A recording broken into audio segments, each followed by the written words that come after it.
Hello students, कैसे हैं आप लोग। बोर्ड एग्जाम की तैयारी में आपका स्वागत है। आज हम बात करने वाले हैं क्लास 10th का दूसरा चैप्टर मैथमेटिक्स, बहुपद। देखिए, पॉलिनोमियल, इसके बारे में हमने बात किया था पिछली क्लास में। आज हम बात करेंगे दो मेन टॉपिक के बारे में। पहला है बहुपद का मान, वैल्यू ऑफ पॉलिनोमियल, और दूसरा है बहुपद का शून्यक, जीरोज ऑफ पॉलिनोमियल। इस चैप्टर का सबसे इंपॉर्टेंट पॉइंट यही है, जीरोज ऑफ पॉलिनोमियल। तो समझते हैं, हमें समझना जीरोज ऑफ पॉलिनोमियल है बहुपद का शून्यक, लेकिन इसको समझने के लिए पहले हमें ये समझना पड़ेगा बहुपद का मान देख क्या होता है। तो बहुपद का मान समझने के लिए हम करते क्या है, हम एक बहुपद लेते हैं पॉलिनोमियल। तो मान लीजिए हमारे पास एक बहुपद है 3x माइनस 12, 3x माइनस 12। ये एक बहुपद है, आपको पता ही है। ये हमारा अचर राशि, ये वास्तविक संख्या है, और ये चर राशि, इसके घात में 1 है, घात में पूर्ण संख्या है, तो बहुपद तो है ही। अब देखिए, ये बहुपद घात 1 वाला बहुपद है। ये है घात 1 वाला बहुपद। आप इसे एक घाती बहुपद कह सकते हैं, या एक घाती के अलावा इसका एक और नाम है, आप इसे रैखिक बहुपद भी कह सकते हैं। ठीक है, मतलब अंग्रेजी में लीनियर, ऐसा। अब देखिए, तो मैंने क्या कहा था कि हर कुछ का नाम होता है आज के जमाने में, तो इस बहुपद का भी कुछ नाम हम दे सकते हैं। तो हम इस बहुपद का कुछ नाम दे देते हैं। अब देखिए, बहुपद का नाम पड़ता किसके आधार पे है, चर राशि के आधार पे। इस बहुपद में चर राशि x है, तो इसका नाम इस x के आधार पर पड़ेगा। तो इसका नाम डाल दिया हमने यहां पर x ब्रैकेट में, यही इसका मेन नाम है। अब इसके बाहर में आप चाहो तो p डाल दो, q डाल दो, r डाल दो, कुछ भी डाल दो। ज्यादा लोग यहाँ पे p डालते हैं, p मतलब पॉलिनोमियल, इसीलिए। ठीक है, लेकिन कुछ और डाला जा सकता है। तो इस बहुपद का नाम क्या हो गया, p ऑफ x। हमें अब समझना है कि बहुपद का मान, वैल्यू ऑफ पॉलिनोमियल, इसका मतलब क्या हुआ। अब ध्यान दीजिएगा, बहुपद का जो हमने परिभाषा पढ़ा, हमने क्या पढ़ा, हमारे पास चर राशि है और एक अचर राशि है। चर राशि और अचर राशि का एक बीजीय व्यंजक है, मैथमेटिकल ऑपरेशन है, जहां पर जो अचर राशि है वो वास्तविक संख्या होना चाहिए, और जो चर राशि है इसके घात में पूर्ण संख्या होना चाहिए, ऐसा। और इसमें चर अचर दोनों राशि है, लेकिन बहुपद में ज्यादा इंपोर्टेंस, ज्यादा महत्व इस चर राशि का है, x का। सब कुछ इस x पर ही निर्भर है। तो यहां पर जो बहुपद का मान है, वैल्यू ऑफ पॉलिनोमियल, बहुपद का मान भी इस चर राशि पर ही निर्भर है। अब देखिए कैसे निर्भर है वो समझते हैं। हम करते क्या है, इस बहुपद में चर राशि x है, चर राशि x है, और आपको पता है कि चर राशि का मतलब ही क्या होता है, जिसका मान कुछ भी हो सकता है, बदलते रहता है, उसको हम चर राशि बोलते हैं। तो यहाँ पे चर राशि x है, हमने x का मान यहाँ पे 1 डाल दिया, x बराबर 1 ले लिया हमने मान लिया कि चर राशि x का मान 1 के बराबर है।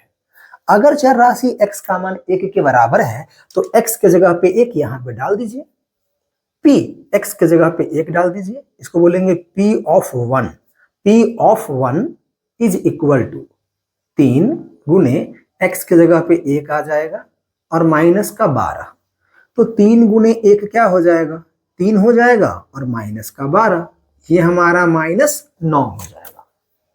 तो हमने यहाँ पे चर राशि x का मान 1 लिया, तो इस बहुपद का जो मान आया, चर राशि x का मान 1 लेने पर जो p ऑफ a, इसको बोलेंगे बहुपद का मान, जो बहुपद का मान आया p ऑफ a, वो किसके बराबर है, p ऑफ 1, वो -9 के बराबर है।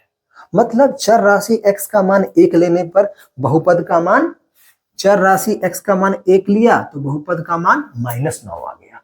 ठीक है, अब चूंकि ये x चर राशि है, तो इसका मान हमने यहां पर 1 लिया है, लेकिन इसका मान तो कुछ भी हो सकता है, हम कुछ भी ले सकते हैं, चर राशि का मतलब ही यही होता है। तो हम यहाँ पे करते क्या है, अगले बार हम x का मान 1 नहीं बल्कि हम 2 ले लेते हैं, ऐसा। अब देखते हैं कि x का मान 2 लेंगे तो क्या होगा। देखिए, अगर आप x का मान 2 लीजिएगा तो यहाँ पे x की जगह पे 2 डालना पड़ेगा। तो ये हो गया p of 2, p of 2, 3 x की जगह पे 2, तो 3 गुने 2 माइनस का 12। हाँ जी, तो 3 दूनी का 6, 6 माइनस 12 माइनस 6। अब देखिए, x का मान हमने 1 लिया था तो बहुपद का मान p ऑफ 1 माइनस 9 आया था। हमने x का मान 2 लिया तो p ऑफ 2 बहुपद का मान माइनस 6 आया। x का मान लिया 2 तो बहुपद का मान आया माइनस 6। ऐसा वैसे ही x का मान कुछ और भी ले सकते हैं। देखिए, हमने यहाँ पे x का मान कुछ भी ले सकते हैं, तो आप यहाँ पे x का मान अगली बार ले लो 0, ये भी ले सकते हैं, कोई दिक्कत की बात नहीं है। चर राशि है x, तो x की जगह पे 1 भी हो सकता है, 2 भी और 3 भी, कुछ भी हो सकता है। यहाँ पे 0 कर लिया। तो अगर हम इसमें x का मान डालते हैं 0 तो क्या बन जाएगा, x के जगह पे 0 बन जाएगा। तो यहाँ पे क्या हो जाएगा, 3 गुने x के जगह पे 0 और घटाओ में 12, 3 गुने 0 0, 0 घटाओ 12, मतलब ये आ गया माइनस 12। ऐसा, तो x का मान 0 लेने पर बहुपद का मान कितना आया, माइनस 12 आया। ठीक है, तो बहुपद का मान तो यही है, मतलब बहुपद में जो भी चर राशि है x, अगर आप इस चर राशि का मान बदलते जाएंगे तो बहुपद का मान क्या होगा, बदलते जाएगा। ठीक है, ऐसा। तो ये हो गया बहुपद का मान। हमने यहाँ पे घात 1 लिया था, आप चाहे तो घात 2 भी ले सकते हैं। हम एग्जाम्पल 1 2 घात 2 वाले लेते हैं। चलिए हम लेते हैं एक और बहुपद, वो हमारे पास है 2x square plus 10x plus का 30। ये है हमारे पास 2x स्क्वायर। चलो यहाँ पे 10 को माइनस में कर लेते हैं, माइनस 10x प्लस का 30। ये आप देख रहे हैं एक बहुपद है। अब इस बहुपद में भी जो चर राशि है वो x है, तो अगर हमें बहुपद का नाम लिखना होगा तो ये x के आधार पर ही होगा। यहां लिख दिया x। अब इसके बाहर में आप कुछ भी दे दीजिए, p q r कुछ भी। वैसे यहां पर हमने p दे रखा है पहले से ही, तो यहां पे नाम बदल ही सकते हैं। चलो इसको हमने डाल दिया g, कुछ भी हो सकता है, हमने कर दिया g। अब देखिए, तो ये हो गया हमारे पास बहुपद।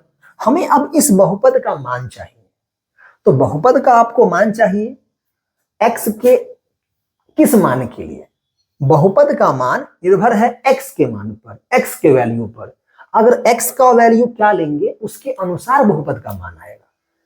तो अगर x का मान, x का वैल्यू बदलेगा तो बहुपद का मान, बहुपद का वैल्यू भी बदलेगा। चलिए हम यहाँ पे इस बहुपद में हम x का मान चलो ले लेते हैं 1 ले लेते हैं, हम ले 1। ठीक है, अब देखिए, तो अगर हम यहाँ पे x का मान 1 लेते हैं तो ये x के बदले 1 आ जाएगा, तो g x के बदले 1 आ गया। 2 गुने 1 का स्क्वायर 10 गुने 1 प्लस का 30, कुछ ये हो गया। अब देखिए, 2 गुने 1, 1 का स्क्वायर 1 ही होता है, तो 2 गुने 1 2 घटाओ 10 प्लस का 30। देखिए 30 और 2 ये दोनों प्लस में है तो दोनों जुड़ जाएगा, 30 और 2 32 हो जाएगा, और घटाओ में 10, तो ये कितना बन जाएगा, ये बन जाएगा हमारे पास 22। तो x का मान 1 लेते हैं इस बहुपद में, तो इस बहुपद का मान, x का मान 1 लेने पर बहुपद का मान 22 आ रहा है। ऐसा हम इसमें और भी 1 2 मान ले सकते हैं। अब देखिए, हमने यहाँ पे x का मान हम लेना चाहते हैं 3 ले रहे हैं। आप x का मान 3 लेके देखिए, देखिए क्या होता है। तो अगर हम x का मान 3 नहीं, हम x का मान चलो 6 कर लेते हैं, 6 कर ले, सही रहेगा। चलो ठीक ही है, देख लेते हैं। तो अगर हम x का मान 6 लेते हैं तो क्या होगा, देखिए ये g, x का मान हमने 6 लिया, तो यहाँ पे 2 गुना 6 का स्क्वायर 10 गुने 6 प्लस का 30, तो 6 का स्क्वायर 36 दूनी का 72, 10 छक्का 60 और प्लस का 30, ये प्लस में, ये माइनस में और ये वाला भी प्लस में। तो जिसका चिन्ह बराबर है उसको पहले जोड़ दीजिए। तो 72 और 30 102 हो जाएगा। 72 30 102। अब में से घट जाएगा 60, तो ये कितना बच जाएगा? ये बच जाएगा 42। ऐसा। तो x का मान 6 लिए तो बहुपद का मान कितना आ गया? 42 आ गया। तो इस तरह से हम बहुपद का मान ऐसे निकालते हैं। बहुपद का मान, ध्यान दीजिएगा, चर राशि के मान पर निर्भर है। अगर चर राशि का मान बदलेगा तो बहुपद का मान भी बदलेगा। ऐसा। अब हम चाहते क्या है? अब हम अगला पॉइंट समझे इस चैप्टर का। वो क्या है? बहुपद का शून्यक। बहुपद का शून्यक। अब बहुपद का शून्यक क्या है थोड़ा वो समझ लेते हैं। ठीक है, इसका संबंध इससे है, तभी हमने यहाँ पे ये लिया था। चलिए हम यहाँ पे एक बहुपद लेते हैं, फिर देखते हैं कि बहुपद का शून्यक क्या होता है। तो हमने यहाँ पे, चलो इसका हमने नाम कर दिया। नाम कुछ भी हो सकता है, आप इसका नाम फिर से p ऑफ x भी कर सकते हैं। इसका भी नाम तो एक हो सकता है, कोई दिक्कत नहीं है। इतने गांव में ये भी राहुल, वो भी राहुल, वो भी राहुल, तो वैसे ही अलग अलग बहुपद का नाम एक हो सकता है, कोई दिक्कत नहीं है। तो p ऑफ x मान लिया हमने बहुपद का नाम। और यहां पे हमने एक बहुपद लिया छोटा सा, 3x माइनस का 15, 3x माइनस का 15, हमने ये बहुपद लिया है। ठीक है, इसमें घात 1 है, ये है रैखिक बहुपद। घात 1 वाला बहुपद है, मतलब क्या है? ये कुछ ऐसा वाला ही है, ये हमारा रैखिक बहुपद है। हाँ जी। अब देखिए, तो हम अब इस बहुपद का शून्यक क्या है वो समझते हैं। देखिए, बहुपद का शून्यक कहने का मतलब क्या हुआ? बहुपद का शून्यक कहने का मतलब ये हुआ कि, ध्यान दीजिएगा, बहुपद में सबसे इंपॉर्टेंट चर राशि है और चर राशि का मान बदलते रहता है। x का मान कुछ भी हो सकता है। तो बहुपद का शून्यक का मतलब ये हुआ कि बहुपद का शून्यक मतलब बहुपद को शून्य कर देना है। बहुपद को शून्य कर देना है मतलब बहुपद का मान, यहां पर हम बहुपद का मान निकाल रहे हैं, ये वाला मान, ये सब बहुपद का जो मान है, ये बहुपद का मान क्या हो जाना चाहिए? शून्य, 0 हो जाना चाहिए। हमें बहुपद का शून्यक निकालना है, मतलब बहुपद का मान 0 हो जाना चाहिए। तो बहुपद का शून्यक कहने का मतलब ये हुआ कि बहुपद को शून्य कर देने वाला, ये बताना है हमको। मतलब बहुपद का शून्यक, बहुपद को शून्य, 0 कर देने वाला। तो कौन सा चर राशि है जो इस बहुपद को शून्य कर देगा? मतलब चर राशि जो x है, इसमें x का मान क्या लिया जाए कि इस बहुपद के मान को 0 कर दे। तो शून्यक का सिंपल मतलब हुआ कि चर राशि का वो मान, चर राशि का वो वैल्यू जो बहुपद के मान को 0 कर देगा, उसी को हम शून्यक बोलेंगे। चर राशि का कौन सा ऐसा वैल्यू ले कि इसका आंसर 0 आ जाए। अब देखिए कैसे आंसर 0 आएगा, ढूंढते हैं। तो हमने यहाँ पे चर राशि का मान 1 लिया, देखते हैं 1 लेने पर बहुपद का मान 0 होता है कि नहीं।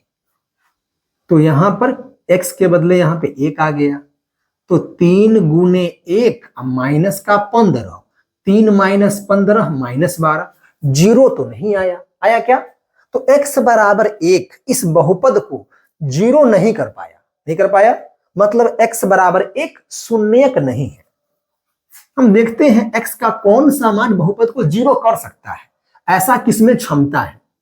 हमने x का मान 2 लिया, तो यहां पे p x के बदले में क्या आ गया? 2 आ गया। तो 3 गुने 2 माइनस का 15, 3 दूनी का 6, अब माइनस में 15, तो ये हो गया माइनस का 9। x बराबर 2 लिया, ये भी बहुपद के मान को 0 नहीं कर पाया, शून्य नहीं कर पाया। तो x बराबर 2 भी शून्य नहीं है। अब देखिए, थोड़ा सोच के देखिए, 0 कब आएगा? यहां पर 15 है, यहां पर भी 15 आ जाए तो 0 बन जाएगा। 15 घटाओ 15, 0। तो अब ये 15 बनेगा कैसे? 3 गुने कितना? 3 गुने 5, तो 15 बन सकता है। मतलब अगर हम x का मान 5 ले ले तो शायद 0 बन जाना चाहिए। देखते हैं, हमने x का मान 5 लिया, P5, 3 गुने 5 माइनस का 15, 3 पचे 15 घटाओ 15, 15 घटाओ 15 0 आ गया। अब देखिए, तो x का मान 5, x का मान 5 जो है वो इस बहुपद को 0 के बराबर कर दिया। तो ये जो हमारा x का मान 5 आया, इसी को हम क्या बोलेंगे, इसी को हम बोलेंगे शून्यक। किसको? x का मान जो 5 आया है वही शून्यक है। किसके लिए? इस बहुपद के लिए। इस बहुपद को 0 शून्य सिर्फ x बराबर 5 ही कर सकता है और कोई नहीं कर सकता है। आई बात समझ में? शून्यक का मतलब क्या होता है? अपने पास कोई बहुपद दिया हुआ है तो उसमें चर राशि है और अचर राशि है। अचर राशि मतलब संख्या, वो तो फिक्स ही है, लेकिन जो चर राशि है उसका मान क्या होता है? वो तो बदलते रहता है। तो उस चर राशि के जगह पे हम क्या मान लें? x के जगह पे या y के जगह पे मान 1 ले ले, मान 2 ले ले। ऐसा कौन सा मान ले कि बहुपद का जो मान आ रहा है वो 0 के बराबर हो जाए? बहुपद का शून्यक मतलब बहुपद को 0 कर देने वाला, जो बहुपद को 0 बना दे वो उसका शून्यक कहलाएगा। तो x बराबर 5 यहां इस बहुपद को 0 कर रहा है, तो ये x बराबर 5 इस बहुपद का शून्यक है। ठीक है, ये घात में 1 है तो इसका शून्यक निकालना आसान होता है। हमने आपको इसका परिभाषा बताया कि शून्यक का मतलब क्या होता है। अगर हमें सीधा शून्यक ही निकालना हो कि भाई ये सब मत x का मान 1 2 कहां तक डालते रहेंगे, कितना चेक करेंगे, इतना हमें नहीं करना है झंझट। अगर हमसे पूछा है बहुपद का शून्यक बताओ, तो अगर हम चाहेंगे तो सीधा आंसर क्या होगा वही आ जाएगा एक लाइन में। देखिए कैसे करते हैं। तो यहां पर घात 1 है, तो घात 1 का शून्यक निकालना होता है ना, तो वो काफी आसान होता है, ये आपको आता भी होगा। मुझे इसका निकालना है शून्यक, हम ऐसे नहीं करेंगे। हम क्या करेंगे, जो बहुपद हमको दिया हुआ है 3x - 15, ये बहुपद का नाम क्या है? p of x। तो हम क्या चाह रहे हैं? हम ये चाह रहे हैं कि इस बहुपद का जो मान है वो किसके बराबर हो जाए? बहुपद का मान 0 के बराबर हो जाए। हमें बहुपद को 0 का बराबर कर देना है। तो हम क्या करेंगे, जो भी बहुपद दिया हुआ है ना, आप इस बहुपद को 0 के बराबर कर दीजिए। हमें वही करना है, बहुपद के मान को हमें 0 के बराबर करना है, तो हमने 0 के बराबर कर दिया। ठीक है, अब देखिए हमसे क्या पूछा गया है कि चर राशि का मान बताओ, कि चर राशि का मान क्या लें कि 0 के बराबर आ जाए। मतलब मुझसे x का मान पूछा गया है। ठीक है, तो अब आपसे जिस चर राशि का मान पूछा जाएगा उस चर राशि को बिल्कुल अकेला में कर लीजिए, एकांत में, और बाकी जो अचर राशि है उसको दूसरी तरफ भेज दीजिए। तो हमें x का मान निकालना है, तो इस अचर को और इस अचर को हम उधर भेज देंगे। हाँ जी, ये दोनों कांस्टेंट है, उधर भेज देंगे। तो यहाँ पे पहले 3x रहेगा, पहले इसको उधर भेजेंगे, तो ये -15 है, तो यहाँ पे क्या बन जाएगा? 15 बन जाएगा। ठीक है, तो ये 3x बराबर 15 हुआ। हमें तो x चाहिए, तो ये 3 जो गुना में है इसको भी यहाँ भेज दीजिए। तो x का मान अब क्या आ जाएगा? 15/3, गुना से भाग में आ गया। 15 में 3 से भाग कीजिएगा तो x का मान क्या आ जाएगा? 5 आ जाएगा। तो x का मान जो 5 आया यही हमारा क्या है? शून्यक है। हम यहां भी निकाले हैं। ठीक है, तो शून्यक निकालना होगा तो हम ऐसे बार बार x का मान 1 2 4 नहीं डालेंगे। ये बस आपको समझाने के लिए था कि शून्यक का मतलब क्या होता है। लेकिन जब शून्यक निकालना है किसी बहुपद का, मतलब हमें बहुपद के मान को 0 के बराबर करना है, ये मतलब हुआ। तो बहुपद लिया, 0 के बराबर कर दिया। अब पूछा है चर राशि का मान बताओ, x का मान क्या ले, तो इसको हम थोड़ा सा लेफ्ट राइट कर देंगे, साइड चेंज, और उससे x का मान आ जाएगा। ये हमारा क्या हो जाएगा? शून्यक हो जाएगा। लेकिन यहां आपको एक बात ध्यान देना है कि इस बहुपद में घात 1 है, घात 1 है, तो इसका शून्यक निकालना बहुत एक आसान है, इसमें कहीं कोई दिक्कत की बात नहीं है। हमारे सिलेबस में वैसे ये है भी नहीं। हमें मेन समझना है जब घात 2 उसका शून्यक कैसे निकालते हैं। ये वाला क्लास 9th में 8th में था। 10th में क्या है? घात 2 वाले बहुपद का शून्यक बताइए। अब देखिए, तो हम सीखेंगे कि घात 2 वाले बहुपद का शून्यक कैसे आएगा। ठीक है, देखते हैं। अच्छा, आपका एक प्रश्न हो सकता है कि सर यहां पे हमने x का मान 5 दिया तो 0 के बराबर आ गया, तो x बराबर 5 शून्यक है। क्या x बराबर 5 के अलावा कोई और संख्या नहीं है जो इसको 0 कर सकता है? x बराबर 5 के अलावा क्या कोई और संख्या हो सकता है जो इसको 0 कर दे? यहां पर नहीं हो सकता है। देखिए 3x घटाओ 15, मतलब 3x में से घटाना है 15 और हमें 0 चाहिए, ठीक है। तो अगर 15 में से 15 घटाएंगे तो भी 0 आएगा। और ये 15 कब बनेगा? ये 15 तभी बनेगा जब x का मान क्या होगा? 5 होगा। 3 गुने कितना कि 15 बन जाए? तो 3 गुने 5 तो 15, घटाओ 15 0। तो x का मान 5 लेंगे तभी ये 0 के बराबर आएगा। मतलब x बराबर 5, इसका एक ही शून्यक है।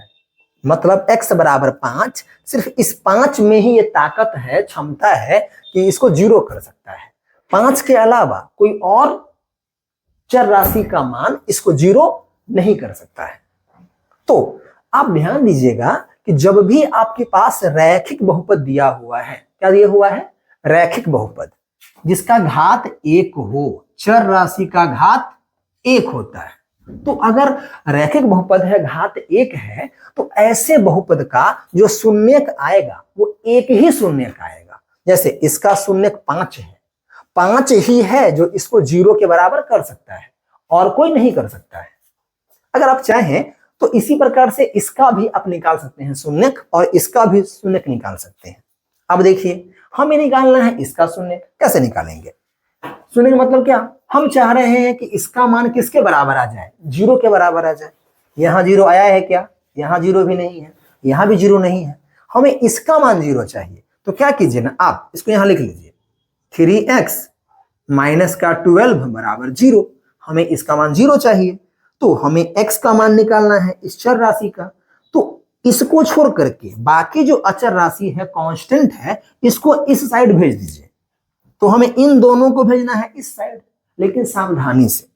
पहले हम भेजेंगे प्लस चाहे माइनस वाले को, उसके बाद भेजेंगे गुना वाले को चाहे भाग वाले को। तो पहले इसको भेजिए इधर, पहले इसको इधर मत भेजिएगा वरना गलती हो जाएगा।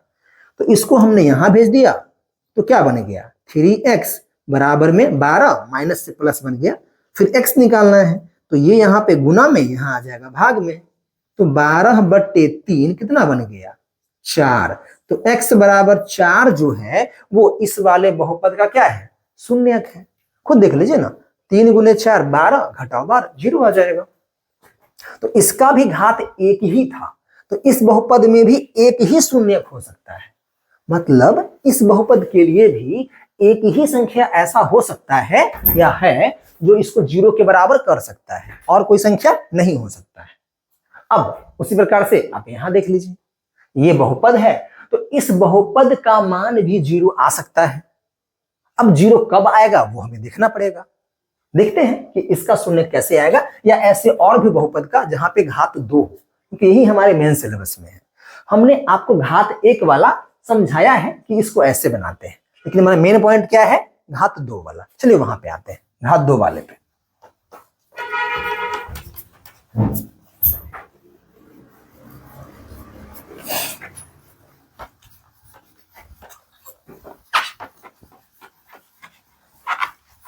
चलिए देखिए, यहां पे हमारे पास एक बहुपद है, जिसे घात 2 ले लेते हैं हम लोग। तो हमने बहुपद का नाम डाल दिया, यहां पर भी p ऑफ x। जनरली नाम हर जगह p ऑफ x ही होता है, आप इसका नाम बदल भी सकते हैं, कोई दिक्कत नहीं है। तो p ऑफ x हमने यहां पर लिया बहुपद घात 2 वाला, x² माइनस 6x प्लस का 8। एक बहुपद है, ठीक है। हमें अब इस बहुपद का क्या निकालना है? शून्यक निकालना है। बहुपद का शून्यक निकालना सीखना है। देखिए, तो मतलब हमें करना क्या है? शून्यक निकालना है, मतलब हमें इस बहुपद का मान 0 के बराबर चाहिए। बस हमें यह बताना है कि हमको बहुपद का मान 0 के बराबर चाहिए, लेकिन ये बताइए कि चर राशि जो x है, x का मान क्या लें कि 0 के बराबर हो जाए, ये बताना है हमको। तो हमें बहुपद का मान 0 के बराबर चाहिए, तो हमने क्या किया? इस बहुपद का जो बहुपद दिया हुआ है इसको हमने 0 के बराबर कर दिया, क्योंकि हमको इसका मान 0 के बराबर ही चाहिए था। उसी को बोलते हैं शून्यक। अब देखिए, लेकिन हम ऐसे पता कैसे करें कि यहाँ पे x का मान क्या लें कि 0 के बराबर आएगा? x का मान 1 लें तब 0 आएगा, या 2 लें तब 0 आएगा, या 3 लें तब 0 आएगा, या 4 लें तब 0 आएगा।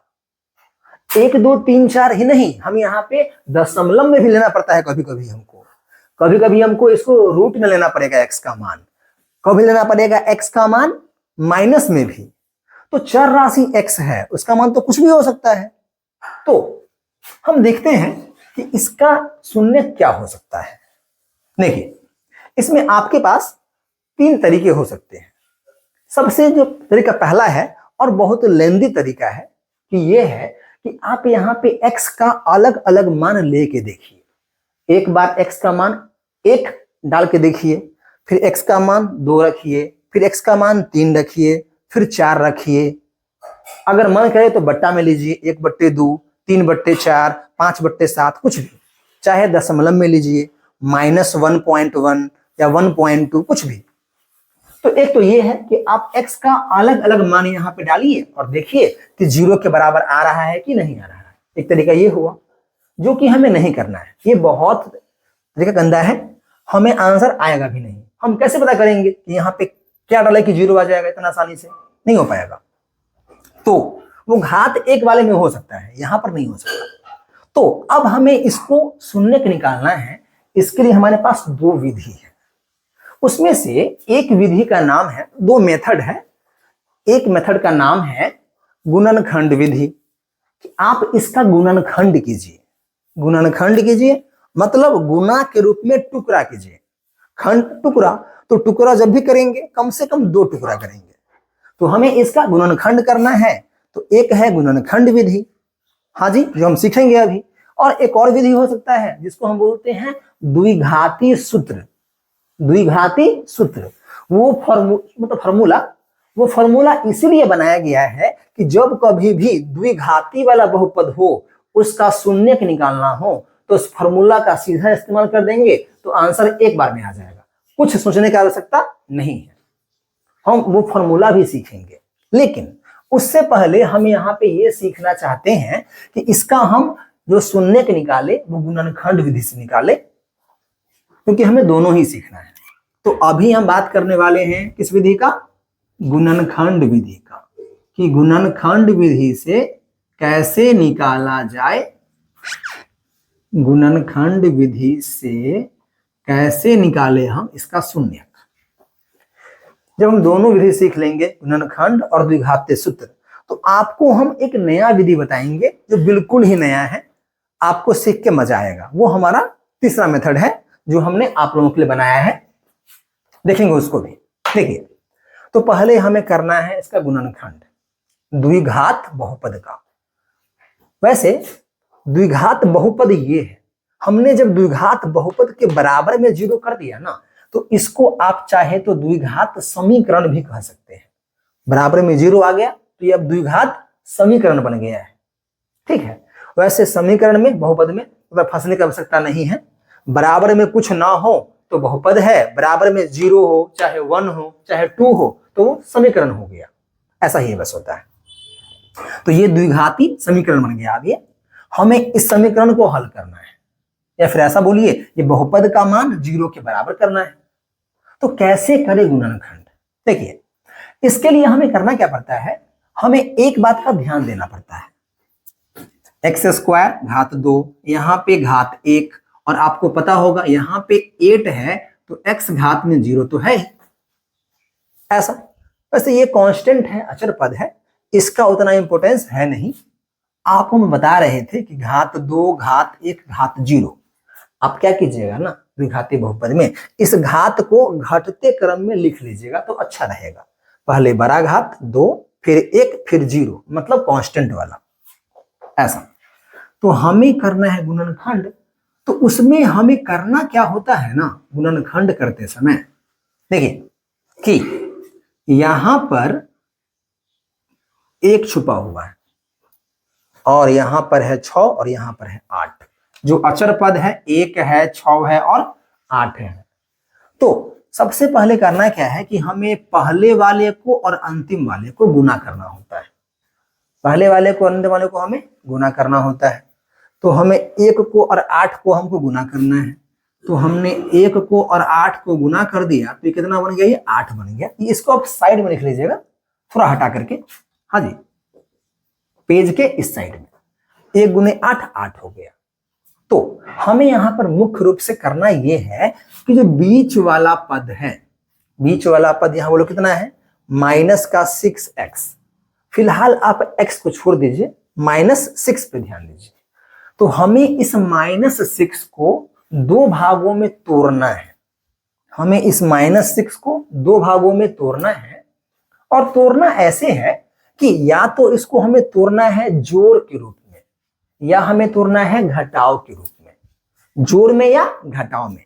वैसे आप 6 को 2 गुने 3 गुना में भी तोड़ सकते हैं, लेकिन हमें वो नहीं तोड़ना है, हमें इसको जोड़ या घटाव में तोड़ना है। मतलब 6 है तो 5 + 1 ऐसे 2 भाग में तोड़ लेना है, या 6 है तो 2 + 3 सॉरी 2 + 4 ऐसे 2 भाग में तोड़ लेना है। तो हमें देखना है कि 6 को हमें 2 भाग में तोड़ना है, या तो घटाव में या तो जोड़ में। लेकिन पहले आपको तय करना पड़ेगा कि आपको घटाव में तोड़ना है कि जोड़ में तोड़ना है। ठीक है जी, पहले ये पता कर लेते हैं कि घटाव में तोड़ना है कि जोड़ में तोड़ना है। उसका सिंपल तरीका होता है कि आपने जो पहला और अंतिम संख्या इसको जो गुना किया है, तो गुना करने बोलो कितना आया, 1 गुने 8। ये 8 जो आया है ये प्लस में आया है। किसमें आया है, प्लस में आया है। तो पहला और अंतिम को गुना करने पर 8 प्लस में आया है। तो इस बीच वाले को हमें 2 भाग में तोड़ना है, लेकिन जोड़ के रूप में। अगर प्लस में आएगा तो जोड़ में तोड़ना है, यहां माइनस में आएगा तो हमें घटाव में तोड़ना है। देखिए, तो हमें अगर 6 को जोड़ में तोड़ना है, अब 6 को जोड़ में अगर हमको तोड़ना हो तो इसको हम लिखेंगे 1 + 5। हाँ जी, 1 और 5 2 भाग में, 1 और 5। इसको लिखेंगे हम 2 और 4। इसे हम लिखेंगे 3 और 3। दशमलव हो सकता है कि इसको लिख लिया हमने 1.5 और इसको लिख लिया हमने 4.5। किसी प्रकार से हमें 2 भाग में तोड़ना है। ठीक है, यहां प्लस में आया था ना, तो 2 भाग में जोड़ के रूप में तोड़ना है, हमने तोड़ लिया। ठीक है, जो हम तोड़ सकते हैं थोड़ा बहुत। अब हमें इसमें करना क्या है कि अब हम इसको तो हम तोड़ सकते हैं कई प्रकार से, लेकिन हमको इसमें से कोई एक ही चाहिए, कोई एक नहीं। ऐसा नहीं कि हम ये लेंगे इससे काम हो जाएगा। जो हमें चाहिए उसका शर्त क्या है, भाई जोड़ने पर तो 6 ये भी है, 6 ये भी है, 6 ये भी है। हमें इसमें एक और बात ध्यान देना है कि जोड़ने पर तो 6 होना ही चाहिए, इसको गुना करने पर, इसको गुना करने पर फिर से 8 आना चाहिए। मतलब पहला और अंतिम को गुना करने पर जो आया है वही आना चाहिए।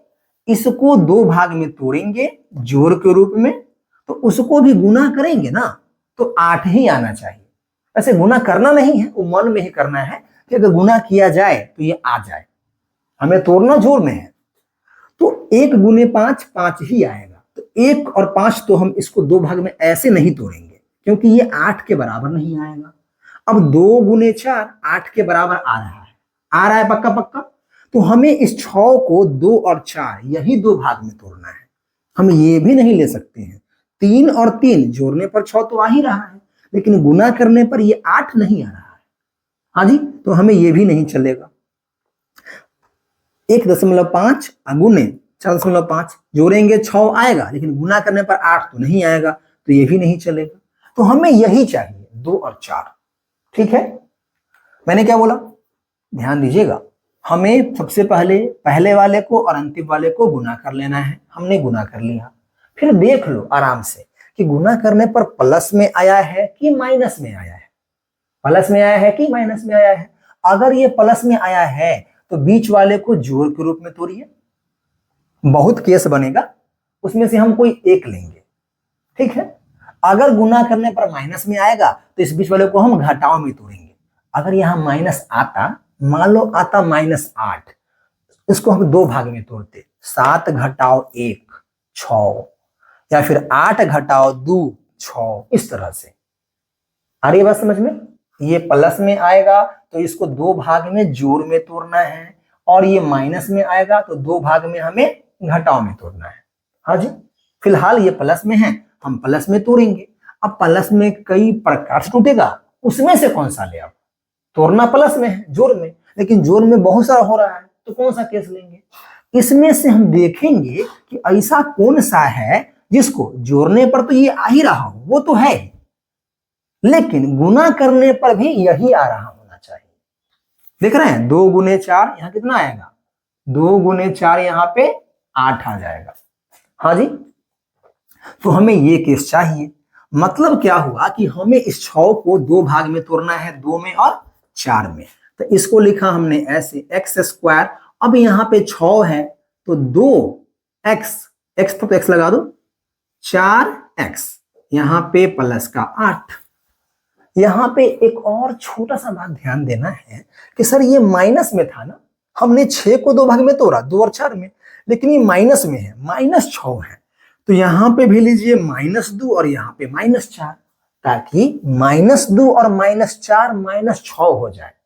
देखिए यहाँ पर जोड़ ही किया गया है, आप ऐसा मत समझिए कि हम यहाँ पे घटाए हैं, नहीं, हम यहाँ पे जोड़े ही हैं। -2 और -4 को जोड़ते हैं तब क्या बनता है? -6 बनता है। हाँ जी, चिन्ह बराबर है तो जुड़ जाएगा। घटता कब है? जब चिन्ह बराबर नहीं होता है। तो हमने इसको इस प्रकार से 2 भाग में तोड़ लिया। जब आपने इसको 2 भाग में तोड़ लिया, फिर आपका तो काम ही खत्म हो गया। अब कुछ नहीं करना है हमें। अब करना क्या है कि पहला हिस्सा लीजिए, पहला 2, और उसके बाद अंतिम का 2, ऐसा। हमें अब इनमें कॉमन निकालना है, इसका भी काम खत्म हो गया। ये अब बस इसको साइड में लिखिएगा, ये उतना काम का नहीं है। अब तो हमें पहला 2 में और अंतिम 2 में कॉमन निकालना है, तो कॉमन निकाल लिया। अब कॉमन का मतलब क्या है? कॉमन का मतलब ये है कि भाई जो दोनों में है उसको बाहर में लिख लीजिए। तो यहां पर x और यहां पे x दोनों में है, तो यहां पे x स्क्वायर है, x गुने x 2x है, और यहाँ पे 2 गुना x है, एक तो 2 है और एक x है। तो जो दोनों में है हमें वो कॉमन निकालना है। तो दोनों में तो x है, हमने x कॉमन निकाला, ठीक है। अब यहाँ पे x 2 बार था, हमने कॉमन एक ही बार निकाला, तो यहाँ पे एक x बच गया। यहाँ पे 2 गुने x था, x हमने कॉमन निकाल लिया, तो यहाँ पे -2 बचा। हाँ जी, हम जो ये x कॉमन निकालते हैं यहां से भी और यहां से भी, तभी ये दोनों ब्रैकेट के अंदर में है। मतलब ये x कॉमन यहां से भी निकाला गया है, यहां से निकाले तो बचा एगो x, यहाँ पे x एक ही था तो बाहर आ गया, तो यहाँ पे क्या बचा? सिर्फ 2 बचा, ऐसा है। अब देखिए सर, पहले वाले हिस्से में हमने x कॉमन लिया तो x -2 बचा, इतना है। तो अब दूसरे वाले हिस्से में कॉमन लेना है। दूसरे वाले हिस्से में ना कॉमन मतलब बाहर में कॉमन क्या लेना है, आपको वहां टाइम पास नहीं करना है। कॉमन क्या लेना है वो हम बाद में सोचेंगे। हमें कॉमन लेने के बाद यही बचना चाहिए, क्या? x -2। यहां पर कॉमन लेने के बाद ब्रैकेट में x -2 बचा है, तो यहां भी x -2 ही बचना चाहिए। कॉमन क्या लेना है वो बाद में देखेंगे। अब सोचिए कि हम इस वाले में से ऐसा क्या कॉमन ले कि यहां पे x -2 बचे। यहां से पकड़िएगा, यहां पर x, अगर x अंदर में है तो -4 कहां होगा? बाहर में होगा, तो -4 बाहर में, बस हो गया। मतलब इसमें से हमें -4 कॉमन लेना है। आप सोचिएगा ऐसे ही, क्योंकि बहुत बच्चे क्या होते हैं कि शुरू में कॉमन ले लेते हैं, लेकिन यहाँ पे कॉमन क्या लेना है उन्हें समझ में नहीं आता है, तो उनको परेशान नहीं होना है। पहले कॉमन ले लीजिए, और कॉमन लेने के बाद यहाँ जो बचेगा दूसरा में पहले वही लिख लीजिए। कॉमन क्या लेना है वो हम बाद में सोचेंगे। हमने यहाँ कॉमन क्या लिया? x -2, तो हमने यहाँ भी कॉमन क्या लिया? x -2। अब कॉमन के बाहर में क्या लिखे ये हम बाद में सोचेंगे। तो हमने यहाँ पे x यहाँ पर है तो -4 कहाँ गया? वो बाहर में ही रहा होगा। हाँ जी, बराबर का 0, ऐसा। आप समझिए, अभी कॉमन का खेल खत्म नहीं हुआ है, आपको कॉमन फिर से लेना है। ये है x गुने x -2 और ये है -4 गुने x -2। अब देखिए ये x -2 तो दोनों के पास है कि नहीं? तो अगर x -2 दोनों के पास है तो इन दोनों में से इन दोनों में से x माइनस 2 कॉमन निकाला जा सकता है। तो अब इन दोनों में से कॉमन क्या निकालिए, x माइनस 2 कॉमन निकालिए, इन दोनों में से निकाल लिया। तो यहां पे क्या बचा, यहां पे बच गया अपने पास x, और यहां पे क्या बचा, हमने ये कॉमन निकाल लिया तो यहाँ पे x बचा, यहां से ये भी कॉमन निकाल लिया तो यहाँ पे -4 बचा, तो यहाँ पे -4 लिख लिया, बराबर में 0। अब यहां से शुरू होता है मेन खेल। समझिए, हमने क्या किया कि हमने इस वाले को अब गुणनखंड कर लिया है, इसको बोलते हैं गुणनखंड। मतलब कैसे, गुणनखंड मतलब गुना के रूप में टुकड़ा। देखिए, इसको हमने 2 भाग में तोड़ दिया और बीच में कौन चिन्ह है, गुना का चिन्ह है कि नहीं। तो इसका ये क्या हो गया, गुणनखंड हो गया। तो अभी तक हमने गुणनखंड करना सीखा है, शून्यक तो हम अब निकालेंगे। इससे ऊपर जो भी किया गया होगा, किया गया है गुणनखंड किया गया है। शून्यक के बारे में अभी हम कुछ सोचे भी नहीं है, नाम ही क्या है, गुणनखंड विधि। तो पहले गुणनखंड कर लो, इसको 2 भाग में तोड़ लो गुना के रूप में। हाँ जी, तो इसका गुणनखंड ये है। अच्छा, गुणनखंड इसका ये है कि नहीं, अगर आपको चेक करना हो तो इसको फिर से गुना कर दीजिए, इसको इससे गुना कर दीजिए, तो फिर यही आ जाएगा। ठीक है, अब देखिए, अब आते हैं कहां पे, शून्यक पे। गुणनखंड तो हो गया, अब शून्य कैसे निकालेंगे। हम क्या चाह रहे हैं कि इसका जो मान है किसके बराबर हो जाए, शून्य के बराबर हो जाए। अब ध्यान दीजिए, ये गुणनखंड है गुना के रूप में, गुना के रूप में, और ये है उसका पहला हिस्सा और ये है इसका दूसरा हिस्सा। आप इसको समझिए ऐसे कि x क्या है, x तो चर राशि है, इसका मान क्या है पता नहीं। ये x क्या है, चर राशि, इसका मान क्या है, वैल्यू क्या है पता नहीं। चलो वैल्यू कुछ भी हो, x चर राशि है तो इसका मान कुछ भी होगा, कोई संख्या ही होता है ना। कभी x का मान 1 होता है, कभी 2 होता है, कभी 3 होता है, कुछ भी हो, कोई संख्या ही होता है। मतलब ये कोई संख्या ही है ना, x कोई संख्या -2, तो x -2 एक संख्या है, और x में से 4 घट गया तो दूसरा संख्या बचा, x में से 2 घटा एक संख्या बचा, x में से 4 घट गया तो दूसरा संख्या बचा। हाँ जी, अब इन 2 संख्याओं को गुना करने पर, इन 2 संख्याओं को गुना करने पर क्या आना चाहिए, 0 के बराबर आना चाहिए। तो इन 2 संख्याओं को गुना करने पर 0 के बराबर कब आएगा, थोड़ा ध्यान से सोचिए। कोई भी 2 संख्या है, अगर हमें उसे गुना करना है और गुना करने पर हमें आंसर 0 चाहिए, तो आंसर 0 आता कब है, 2 गुने 3 0 आता है क्या, नहीं।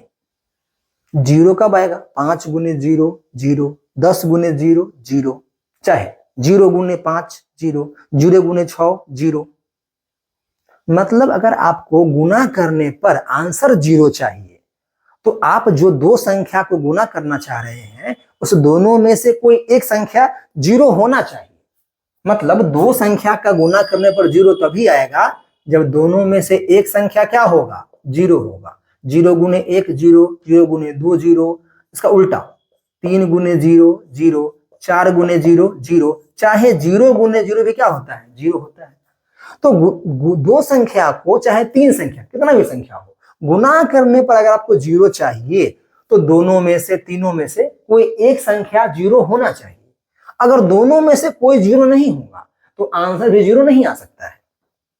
तो हमें इसका और इसका आंसर गुना करने पर 0 चाहिए, मतलब ये संख्या 0 के बराबर होना चाहिए, और नहीं तो ये 0 के बराबर होना चाहिए, और नहीं तो दोनों ही 0 होना चाहिए। मतलब दोनों में से कोई एक संख्या तो कम से कम 0 होना चाहिए, तो अभी गुना करने पर 0 आता है, नहीं तो नहीं आता है। यही कहता है मैथ। 2 संख्या, 4 संख्या, 6 संख्या, कोई भी संख्या हो, गुना करने पर अगर आपको 0 चाहिए तो जिस संख्या को आप गुना कर रहे हैं उसमें से कोई एक संख्या तो 0 होना चाहिए। तो अब या तो ये 0 होगा या तो ये 0 होगा, तभी आंसर 0 आएगा। तो पहला केस, x -2 बराबर 0 होगा या x -4 बराबर 0 होगा। x -2 बराबर 0 या x -4 बराबर 0। अब देखिए, ये था घात 2 का बहुपद और ये बन गया घात 1 का बहुपद। बना कि नहीं, ये क्या है, बहुपद ही है, बस घात 1 का बहुपद है। मतलब क्या किया हमने, इस घात 2 वाले बहुपद को पहले घात 1 वाले 2 बहुपद में तोड़ लिए हैं। घात 2 वाले बहुपद को पहले हमने घात 1 वाले 2 बहुपद में तोड़ लिए हैं, और वो भी गुना के रूप में। तो अब इसका गुणनफल 0 चाहिए, तो या तो ये 0 या तो ये 0। अब ये 0 कब होगा, x माइनस 2 बराबर 0। तो x का मान क्या होना चाहिए, x में से 2 घटाने पर 0 आ रहा है, मतलब x का मान भी क्या होना चाहिए, 2 ही होना चाहिए। 2 घटाओ 2 बराबर 0 आएगा। x माइनस 4 बराबर 0, तो x का मान क्या आ गया, 4 आ जाएगा। यहां से इसको यहां भेज दिया हमने, तो x का मान 2 आ गया और x का मान 4 आ गया। तो ये जो हमारा 2 नंबर आया है, x बराबर 2 और x बराबर 4, यही हमारे पास क्या है, यही है हमारा शून्यक। ये हमारा क्या है, शून्यक बहुपद का 2 और 4। अगर आप चाहें तो आप यहाँ पे x बराबर 2 इसमें डालिए और देखिए 0 के बराबर आ जाएगा। शून्यक है ना जी, तो शून्यक क्यों है, क्योंकि x बराबर 2 जो है यहां डालेंगे तो 0 बन जाएगा। ये x बराबर 4 डालेंगे तो भी क्या बन जाएगा, 0 बन जाएगा। ये आप चाहें तो इसको चेक भी कर सकते हैं, देख लीजिए ना। x बराबर 2 यहां रखिए, तो देखिए 2 का स्क्वायर 4, 4 और 8 12 हो गया। अब माइनस में 6 गुने 2 12 हो गया। देखिए 2 का स्क्वायर 4 और 8 12, घटाओ 6 गुने 2, x का मान 2 है तो 12, तो 12 माइनस 12 0 आ गया। वैसे ही x का मान 4 रखिए तब भी 0 आ जाएगा। ये देखिए x बराबर 4 है, तो 4 के स्क्वायर 16 और 16 8 24, प्लस में अब माइनस 6 गुने x का मान 4, तो 6 चक 24 माइनस में 8 16 24 प्लस में, पूरा क्या आ गया, 0 आ गया। तो इस प्रकार से हम गुणनखंड विधि से शून्यक निकालते हैं। आप इसमें एक बात फोकस करना है आपको कि पहले हमें गुणनखंड करना है। गुणनखंड यहां तक हो गया, जब गुणनखंड हो गया फिर तो इतना ही करना है बस कि गुणनखंड हो गया तो पहला संख्या गुने दूसरा संख्या बराबर 0 चाहिए। तो या तो पहला संख्या 0 होना चाहिए या नहीं तो दूसरा 0 होना चाहिए, तभी तो गुना करने पर 0 आएगा, नहीं तो आएगा ही नहीं। तो पहला 0 तो x बराबर 2, दूसरा 0 x बराबर 6, ये आंसर आ गया। तो सारा बात यहाँ पे किस बात का है, गुणनखंड करने का है। और इस गुणनखंड में भी ये बात इंपॉर्टेंट है और ये बात इंपॉर्टेंट है। ये दोनों गुणनखंड करने में सबसे मुख्य बात क्या है कि इसको 2 भाग में तोड़ना है, या तो जोड़ के रूप में या तो घटाव के रूप में। हाँ जी, तो जोड़ घटाव में तोड़ लीजिए। कब तोड़े जोड़ में और कब घटाव में, ये आपको पता हो ही जाता है कि इस वाले को और इस वाले को गुना कर दीजिए चिन्ह के साथ, प्लस गुने प्लस, इसीलिए प्लस यहाँ पे आया।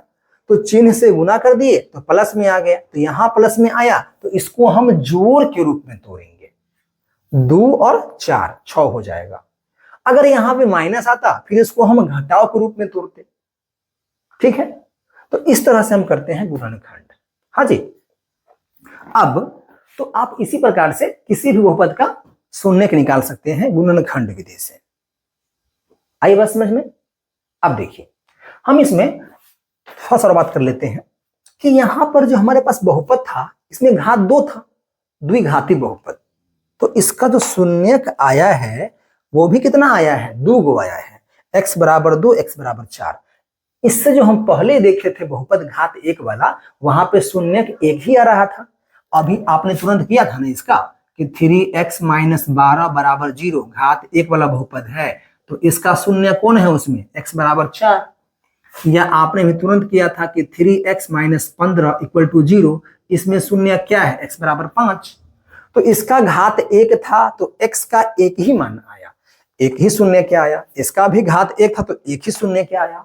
इसका घात 2 था तो इसमें शून्य भी कितना आया है, 2 गो आया है। ये आपको याद रखना है। याद रखना क्या है कि आपके पास जो बहुपद है, ठीक है, तो आपको देखना है कि बहुपद में घात कितना है। अगर बहुपद में घात 1 है, घात 1 है मतलब कि क्या, बहुपद रैखिक है। बहुपद क्या है, रैखिक है, घात 1 वाला बहुपद है। तो अगर घात 1 वाला बहुपद है तो उसमें शून्यकों की संख्या, घात 1 वाले बहुपद में जो शून्यक होंगे उस शून्यकों की संख्या भी कितनी होगी, 1 ही होगी। अगर आपके पास बहुपद घात 2 वाला है, घात 2 वाला कोई बहुपद है, ऐसा वाला कोई बहुपद है, मतलब उस बहुपद का नाम क्या हुआ, उस बहुपद का नाम हो गया द्विघाती बहुपद। तो उस बहुपद में शून्यकों की संख्या, शून्यकों की संख्या, या ऐसा बोलिए शून्यकों की अधिकतम संख्या, शून्यकों की अधिकतम संख्या, मतलब अधिक से अधिक कै हो, तो शून्यकों की अधिकतम संख्या 2 होगी। मतलब ज्यादा से ज्यादा 2 गो शून्यक आ सकता है। यहाँ पे ज्यादा से ज्यादा हम क्यों बोल रहे हैं, इसलिए बोल रहे हैं कि कभी कभी ऐसा भी होता है कि भले घात 2 हो लेकिन शून्यक एक ही गो आता है। कई बार तो ऐसा भी हो जाता है कि घात 2 होता है तो शून्यक 2 गो आना चाहिए, एगो भी नहीं आता है, शून्यक आता ही नहीं है। कई बार ऐसा भी होता है। तो अगर घात 2 हो तो शून्यकों की अधिकतम संख्या 2 है, मतलब शून्यकों की संख्या 1 भी हो सकती है और शून्यकों की संख्या 2 भी हो सकती है, और कई बार शून्यक तो आएगा भी नहीं, तो शून्यकों की संख्या 0 भी हो सकती है। ठीक है। इसी प्रकार से जब बहुपद में घात 3 हो, घात 3 वाला बहुपद जिसको हम क्या बोलते हैं, त्रिघाती बहुपद, तो त्रिघाती बहुपद जो है उस त्रिघाती बहुपद में शून्यकों की संख्या, किसकी संख्या, शून्यकों की संख्या, शून्यकों की संख्या मत बोलो, शून्यकों की अधिकतम संख्या बोलो, ज्यादा सही रहेगा। तो शून्यकों की जो अधिकतम संख्या है वो कितनी होगी, 3 होगी। मतलब घात 3 वाले बहुपद में x का 3 अलग अलग मान हो सकता है जो बहुपद को 0 कर देगा। मतलब ऐसा मान लो कि आपके पास x पावर 3 है, 6x स्क्वायर है, 5x प्लस 1 है, इस बहुपद का नाम p ऑफ x है। तो x का 3 अलग अलग मान हो सकता है, x का 3 अलग अलग मान हो सकता है जिस पर ये बहुपद क्या बन जाएगा, 0 बन जाएगा घात 3 वाले में। लेकिन ये शून्यकों की अधिकतम संख्या है, जरूरी नहीं है कि घात 3 है तो हमेशा 3 अलग अलग मान ही आएगा x का, नहीं, अधिकतम संख्या 3 है, इसमें शून्यकों की संख्या 3 हो सकती है, 3 से 1 कम 2 भी हो सकता है, शून्य की संख्या 1 भी हो सकती है। लेकिन यहां पे शून्यकों की संख्या 0 नहीं हो सकती, यहां पर तो 0 हो सकता है, यहां पे 0 नहीं हो सकता।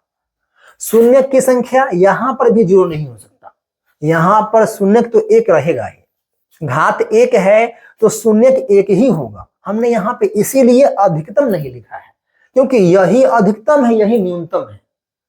कम से कम और अधिक से जो भी है यही है, मतलब घात 1 तो शून्यक 1 तो आएगा ही आएगा। ठीक है, ना 1 से कम आएगा ना 1 से ज्यादा आएगा, 1 ही आएगा। अब घात 2 है तो अधिकतम संख्या 2 है, उससे 1 कम भी हो सकता है, और कई बार शून्यक का संख्या 0 भी हो सकता है। मतलब ऐसा हो सकता है कि घात बहुपद जो द्विघाती है लेकिन x का कोई ऐसा मान है ही नहीं जो बहुपद को 0 कर दे, ऐसा भी होता है। हम आगे पढ़ेंगे इसको कि ऐसा कब होता है और क्यों होता है, लेकिन होता है, आपको पता रखना है। अब घात 3 है तो शून्यक की अधिकतम संख्या 3 है, तो शून्यक जो है x का 3 अलग अलग मान पे ये बहुपद 0 हो सकता है, लेकिन ये अधिकतम है। शून्यक 3 से कम 2 भी हो सकता है, 2 से कम 1 भी हो सकता है, 1 से कम 0, यहां की तरह 0 नहीं हो सकता। ठीक है, अब 0 क्यों नहीं होगा आपको हम बताएंगे। अगर मान लो कि बहुपद है जहां पे घात 4 है, तो जिसमें घात 4 होता है उस बहुपद का नाम क्या होता है, तो घाती बहुपद। तो अगर बहुपद में घात 4 है तो उस बहुपद में जो शून्यकों की संख्या है, शून्यकों की संख्या नहीं, क्या बोलेंगे इसको, अधिकतम संख्या, शून्यकों की जो अधिकतम संख्या है वो कितनी होगी, वो 4 होगी। मतलब x के 4 अलग अलग मान पर, मान लो यहाँ पे एक बहुपद है x power 4, 6x square, 4x minus 1, इसमें घात 4 देख रहे हैं, तो x का 4 अलग अलग मान हो सकता है, x का 4 अलग अलग मान हो सकता है जो बहुपद को 0 के बराबर कर देगा। लेकिन ये हमेशा नहीं होगा, कभी कभी होगा। तो शून्यक की अधिकतम संख्या 4 है, लेकिन शून्यक जो है या तो 4 गो होगा, 4 से कम 3 भी हो सकता है, 3 से कम 2 भी हो सकता है, 2 से कम 1 भी हो सकता है, और कई बार तो ऐसा होगा कि घात 4 है लेकिन इसका कोई शून्यक है ही नहीं, ऐसा भी हो सकता है। मतलब यहाँ पे शून्य की संख्या 0 भी हो सकती है, घात 2 की तरह, घात 2 की तरह। अब जरा इसको थोड़ा सा एक बार फिर से रिवाइज कर लीजिए। देखिए, अगर बहुपद है उसमें घात 1 है तो शून्य की संख्या 1 ही होगी, और 1 होगी, न 1 से कम न 1 से ज्यादा। घात 2 है तो अधिकतम शून्य की संख्या 2 है, अधिकतम। 2 से कम 1 भी हो सकता है और 0 भी हो सकता है। यहां पे 3 2 1, यहां पे 4 3 2 1 0। थोड़ा पकड़िएगा इस बात को कि यहां पर भी शून्य का संख्या 0 हो सकता है और यहां पर भी शून्य का संख्या 0 हो सकता है। मतलब कि घात 2 वाले में और घात 4 वाले में, घात 2 वाले में और घात 4 वाले में ऐसा हो सकता है कि x का ऐसा कोई मान ही ना मिले जो इसको 0 कर दे। घात 4 में भी ऐसा हो सकता है कि x का कोई मान ही ना मिले जो इसको 0 कर दे। तो वो यहां पर ही क्यों हो रहा है, यहां पे क्यों नहीं हो रहा है? तो इसको हम ऐसे याद करते हैं कि अगर कोई बहुपद है, बहुपद के घात में अगर विषम संख्या है, बहुपद अगर विषम संख्या घात वाला है, घात में विषम संख्या, घात में 1 हो, घात में 3 हो, चाहे घात में 5 हो, अगर बहुपद का घात विषम संख्या है 1 3 5 7 9, तो उस बहुपद का विषम संख्या घात का जो बहुपद है, उस बहुपद का कम से कम एक शून्यक तो होगा ही होगा। अगर बहुपद के घात में विषम संख्या है तो कम से कम एक शून्यक तो होना ही होना है, कम से कम एक शून्यक, कम से कम एक शून्यक। हाँ जी, अधिक क्या होगा वो डिपेंड करेगा कि घात कितना है। जितना घात है उतना अधिक से अधिक, लेकिन कम से कम कितना, 1। किस वाले में? घात में विषम संख्या हो तब। घात में विषम संख्या तो शून्यकों की संख्या कम से कम 1। अच्छा, अगर घात में सम संख्या हो, अगर घात में सम संख्या होगा तो शून्यकों की संख्या कम से कम 0 भी हो सकता है। घात में सम संख्या, घात में सम संख्या तो शून्यक की संख्या कम से कम 0 भी हो सकता है। हाँ जी, अधिकतम पता है आपको, अधिकतम शून्यक अधिक से अधिक कितना होगा? शून्यक जितना घात है उतना होगा अधिक से अधिक। अधिक से अधिक में कोई अपवाद नहीं है, लेकिन जब कम से कम की बात करते हैं कि कम से कम कै वो शून्यक होगा, तो कम से कम में 2 केस बनेगा कि घात में सम संख्या है कि घात में विषम संख्या। घात में विषम संख्या तो कम से कम एक शून्यक तो होना ही होना है, और घात में सम संख्या तो शून्यकों की संख्या 0 भी हो सकती है, मतलब कोई शून्यक न आए ऐसा भी हो सकता है। ठीक है, अब इस क्लास को हम आगे बढ़ाएंगे फिर अगले क्लास में इस टॉपिक को। तब तक के लिए आप अपना पढ़ाई करते रहें और हमारे चैनल को सब्सक्राइब करें, अपने दोस्तों में शेयर करें। फिर हम जल्द मिलते हैं।